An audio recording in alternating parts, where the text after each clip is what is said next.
ایک طویل حدیث ہے، رسول اللہ صلی اللہ علیہ وسلم فرماتے ہیں کہ میں سو رہا تھا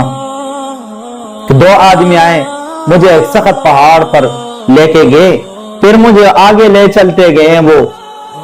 کہ آگے ایک قوم ہے جن کا بدن پھولا ہوا ہے اور پاخانے کی طرح ان سے بدبو پھوٹ رہی تھی۔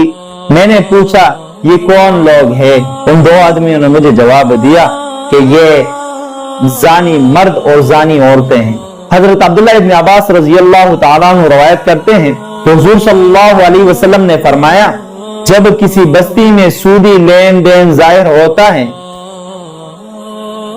اور زنا ظاہر ہوتا ہے تو گویا انہوں نے اللہ تعالیٰ کے عذاب کو اپنے اوپر حلال کر دیا، یعنی اپنے آپ کو اللہ تعالیٰ کے عذاب کا مستحق بنا لیے۔ تو یہ باتیں اگر دیکھی جائے تو آج کل دیکھا جائے کتنے لوگ اس برے فعل میں مبتلا ہے، کتنے نوجوان اس کے بارے میں سوچتے رہتے ہیں،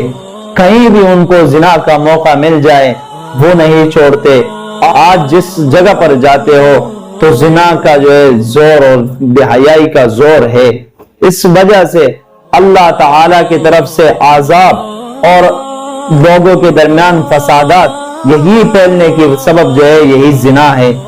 اور اس کی وجہ سے معاشرے میں اس آدمی کی عزت اور سب کچھ ختم ہو جاتا ہے، اس کے چہرے سے اللہ تعالی نور ختم کر دیتا ہے۔ دوسری بات، اس آدمی کی وجہ سے پوری قوم پر قحط سالی مسلط ہو جاتی ہے، اور ایک اور بات کہ اس آدمی کی روزی سے اللہ تعالی برکت ختم کر دیتا ہے، زندگی سے اس کے برکتیں ختم ہو جاتی ہے۔ اس کی وجہ سے معاشرے میں بہت سارے فسادات پھیلتے رہتے ہیں۔ تو اپنے آپ کو ان گناہوں سے بچاؤ۔ یہ دنیا میں کچھ دن کی زندگی ہے، گزر جائے گی، وہاں پر آخرت میں لمبی زندگی ہے، وہی ابداً ابدا والی زندگی ہے، اس کی تیاری کر لیا کرو اور اس بے حیائی سے اپنے آپ کو محفوظ رکھو۔